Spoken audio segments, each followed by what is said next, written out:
And welcome back to Capitol Review. This week, President Joe Biden addressed the nation on the ongoing protests happening across college campuses around the country. Let me be clear. Peaceful protest in America. Violent protest is not protected. Peaceful protest is. It's against the law when violence occurs. Destroying property is not a peaceful protest. It's against the law. Vandalism, trespassing, breaking windows, shutting down campuses, forcing the cancellation of classes and graduations. None of this is a peaceful protest.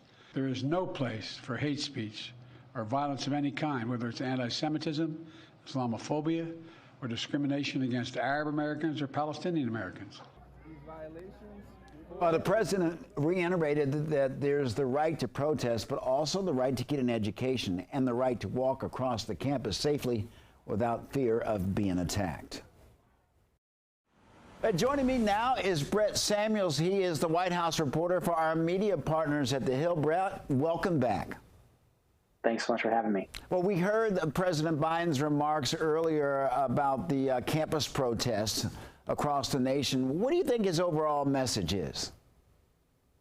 Yeah, President Biden has really tried to walk a very careful line here. You know, his remarks this week were sort of the first time we'd heard from him on an extended basis weighing in on these.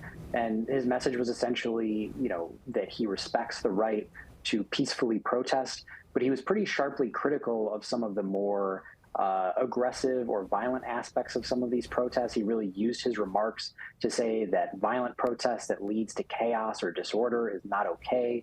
He specifically called out aspects of these campus protests that were seen breaking windows, trespassing, vandalizing buildings, and specifically calling out how some of these protests have led to the cancellation of classes or graduation. So we heard the president come out and really in his first time weighing in at length on this, be pretty critical of some of the more aggressive and extreme aspects of these campus protests. Well, some have said that the president waited too long to say something. What are your thoughts?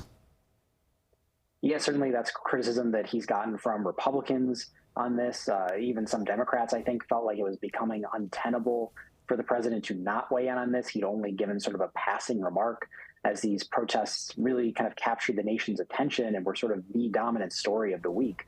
And the president had not gone on camera really to address them. So, I think that certainly better late than never for the president to come out and weigh in on this because people were kind of wondering what he was thinking about all this. But I don't think that's going to stem the criticism from Republicans in particular, who are going to say this was too little too late, or going to say that he didn't go far enough in, for example, calling for the National Guard or calling for university presidents to step down. You'd mentioned earlier the president is walking a fine line, and we understand why. Could this impact the president in the upcoming election? That's a big question, I think, that's hovering over all this. On the one hand, the president is already facing sort of difficulties rallying his base behind him.